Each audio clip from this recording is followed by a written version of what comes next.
I'm seeing so many little use cases which are really successful.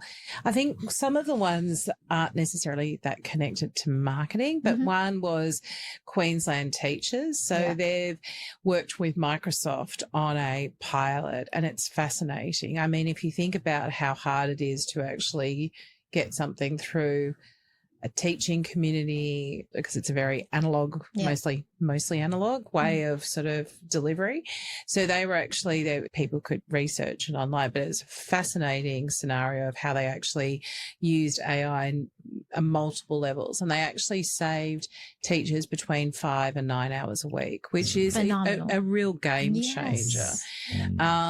And things that are happening in the aged care sector. So especially, you know, we're going to have, there's an increase of aged, and according to Robin, we might all be in aged care indefinitely, which is a little bit scary. But anyway, so I've seen that, like I was mentioning, even these amazing exoskeletons that nurses can put on to now be able to lift patients so they don't hurt their backs. And there's just a lot of those really interesting moments of how, you know, I was talking to the guide dogs, and they were actually saying that people, you know, now with driverless cars, there's going to be this real sense of enablement of people that have sight issues, that they'll be able to go and have independence in, you know, taking their own car. And even just little things like being able to pick up somebody in their car. And, you know, there's just so many beautiful little things. Also the way, I mean, we haven't even talked about quantum, but there's some really interesting things then about how can we actually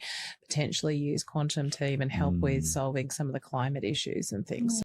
Really interesting use cases across many, many industries. But these are human wins, right? This is a perfect example of how a technology is serving us, right? In the sense that you feel empowered. Right? You really win the power back. There's another one, which is the UNICEF Magic Box. Love it. So there's also how it's being used in development and humanitarian relief it's fascinating. So it's human first. And using AI to make some radical changes. That's the win. You know, winning stories of, you know, seeing how human can improve their lives, and, you know, the connection as well that we built with others.